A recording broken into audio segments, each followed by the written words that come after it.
Yay. I'm so glad that I could be with you this morning as you are over the hump of your work week and on your way to having a wonderful, amazing, relaxing weekend doing something that fills you up and gets you ready for your next week. So, welcome to everyone and to fans of the framework and to live. Here's the deal. We tend to uncover wounds in leadership, don't we? That, I have noticed the questions that Sue and I have been asking or answering for you guys over the past several weeks have kind of been picking at the scab a little bit of your leadership and maybe making you take a look at yourself as a leader. Well, we hope that's true. We all need to do that. That's part of being an emotionally intelligent and proactive, forward-thinking leader. So this morning's session, we're going to involve your employees in taking a look at your leadership. And I hope that doesn't scare you half to death, but it should scare you just a little tiny bit, okay? So let's dive in, right? 15 minutes, all about you, baby. Here we go. So when we do employee rounding, we teach leaders that there are four main questions or types of questions that you want to ask. And that will get you the biggest bang for your buck, that will make rounding work for you instead of you working for it. And we always tell leaders, you gotta make this, case it, right? Copy and steal everything, but make it yours and make it better and make it personal to you with these four main topics.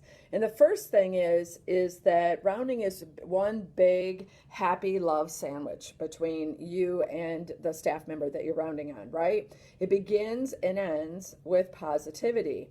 So you always open with, what's the best part about your job today? What's working well today? Tell me one great thing about working here, because you want to open up their brains to be more communicative, collaborative, creative thinkers. You're going to increase their IQ by 11%. They're going to be smarter from talking with you, not dumber, okay? And then you always end it with, who can I recognize for you? Like, who deserves recognition on a certain topic? And in between this love sandwich, there are two important types of questions you ask. The first one probably being the most vital. What are safety concerns that you might have? What tools and equipment do you need to do your job? What training and education? What's going on about you? How do you feel, sort of thing. And the second one is, how am I doing as your leader? I want to be the best leader that I can be, but, I need some feedback from you, the people that I work with, on my leadership.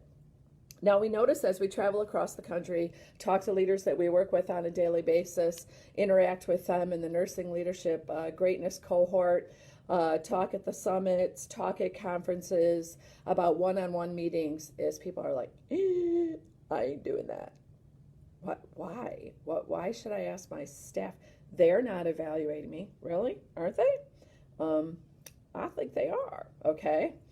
And basically, I'm going to flip into my Jack Nicholson mode here. You can't handle the truth, right? Maybe we're scared of the truth. Maybe, that just freaks you out because it is a super awkward moment between you and your staff to say, how am I doing as your leader? The first time you round on them and ask that question, they're going to be completely taken aback. First of all, they're going to ooh, why are you asking me? You're just just do my schedule and my payroll, right? Let's not get into this crap. Let's not have this, flagellation sort of thing. So, why should I ask this? Well, first of all, the reason why you should ask it is your senior leader really giving you good feedback, great feedback, amazing coaching? Where are you getting coaching from? And I'm here to tell you, the best coaching that I ever got in my life, sorry, Sue, was from my staff nurses. When they would say to me, when I became the kind of leader that was approachable, and they knew that I respected them and respected their opinion, and they would come to me and say, hey, what the hell are you thinking? You ain't doing this right. Or we're all wondering what's going on and you're not telling us, right? the best leadership advice I got was from non-leaders. So this is an important question for you to ask every time you round. And so what's going to happen is, because if you make it awkward, your staff are going to feel awkward, okay? And so what they might do is throw out a 4-letter word at you. And by a 4-letter word, I mean okay. You're doing okay. You're doing fine. You're good, right? Like my 4-year-old grandson says, you're duds. Okay, you don't want to be a 4-letter word in your leadership. You want to be a many-letter word. You want to be visionary. You want to be strategic. You want to be outward thinking. You want to be the best dang leader that they've ever had, right? And likely, especially if you're a leader in healthcare, that, your staff aren't going to be effusively, slobbering all over you, because, we all work in a tough environment, right? So what we recommend that to do this differently is to break down your leadership and ask questions about that, all right? So break down how you lead, how you communicate, how you celebrate with them, how you, how you show them appreciation, and also, most importantly, how are you doing rolling out new stuff? So ask your question about your leadership in the following way. Ask them, I'm working to make this the best department that is in this whole entire organization, in this hospital, and I need your help. I need you to tell me if we're headed in the right direction. So I want to be a great leader. How am I doing? You could ask it in that way if you want to know about your leadership. But maybe you just want to know about your communication style. Maybe, do I do a great job communicating with you guys? Do you always seem to know what's going on, both from an organization perspective, from our department's perspective, and from your own, personal work? Do I do a good job giving you feedback? Do I do a great job communicating? This is one of the times when my staff gave me great, amazing feedback. What I heard when I first took over a med-surg department and had 120 people that reported to me, my first round of rounding that I did with these staff members, right away, within 3 months, they said, Jane, you send too many emails. And I was like, oh, well, that makes me a great communicator, right? Yeah, no, we don't have time to read them. Like, we're running our tushies off here. We got 6 or 7 patients each. And, we open up our inbox. Hello, most of your staff could potentially be 12-hour staff members, only reading their emails 3 times a week. You hope and pray, maybe not. And so when we open them up, we got 150 emails and 148 are from you. Like, that kind of sucks, right? And so I, of course, my sarcastic response to all 120 of these people telling me I emailed way too much was, well, just read mine first. No, because we don't want to miss out on the benefits from HR. So what I had to learn to do, I knew why I was doing it, because I've got Swiss cheese holes in my brain, right? And so people would come up to me and say, hey, Jane, this is broken. Or, hey, Jane, a pharmacy decided to change this. Or, hey, Jane, this is what's going on. And so because there's 4,000 computers surrounding us in healthcare departments now, I would run over to a computer. I would type whatever the message was that someone had just given me, and then send it on its way and say, hey, thank you. I just communicated that to everyone. I'm sure they're going to memorize all 150 of my emails that I send out every day. And that's an exaggeration, but it was close, okay? It was probably 20. And so what I had to learn to do was send out a weekly email that communicated everything that people had told me throughout the week. Now, if something was stat, then I had a way to do that as well. So, but, just to say, best leadership advice that I got.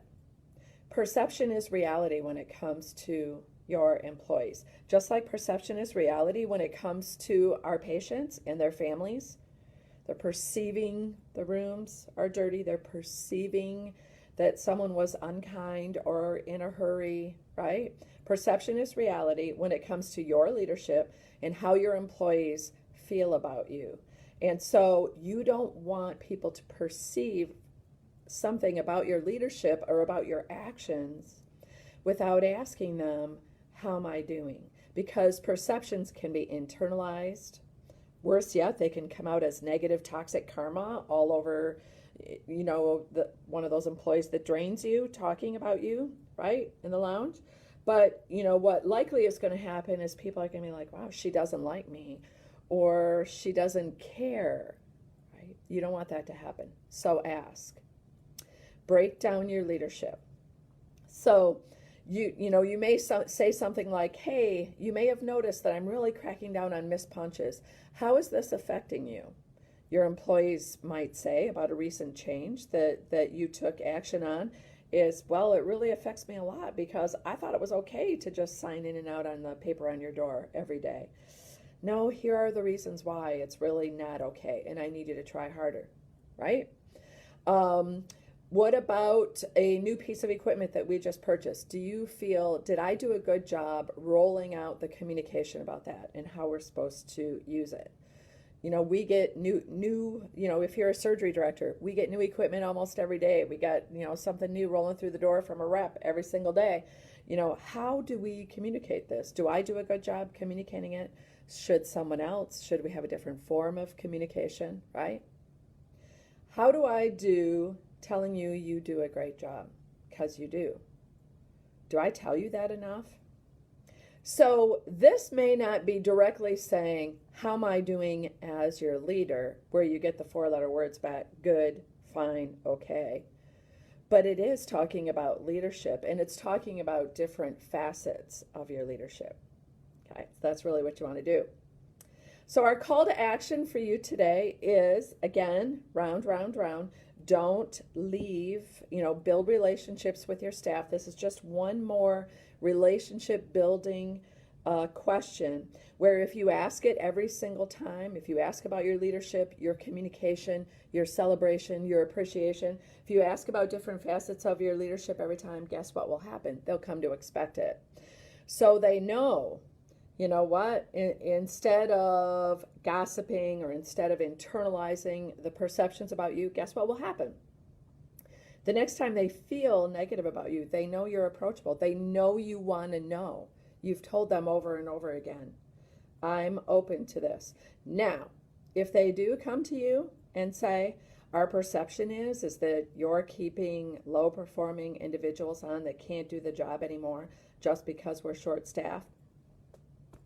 Also, some advice I got from one of my highly regarded emergency room nurses. And, when they say that, you have to react well. That might be another Facebook Live. How do you react when someone gives you criticism? Especially when it comes from a staff member. That may hurt a lot more than from your leader. So your reactions are important as well, and that's part of being an emotionally intelligent leader, and we can save that for another day. So our call to action is invest in yourself, invest in your leadership. We have all sorts of ways for you to do that. A great start would be a C-suite retreat, which are happening in Scottsdale in March, in June on Mackinac Island. Hello. That's some pretty wonderful venues, as well as our summit coming up on April 23rd through the 25th in Galena, Illinois, which, P.S., is the Midwest's best town to get married in. Just saying. You could combine some leadership training with getting married. It's a thought. So go to our website, www.capstoneleadership.net, and sign up for some great training today. We also have a nursing cohort coming up, a nursing leadership greatness cohort coming up in April as well. So April's a big month. Go ahead and sign up. And if you would like to post a question in Facebook Live for us to answer, please do. We'd love to answer it for you. Thanks, you guys. Happy Thursday.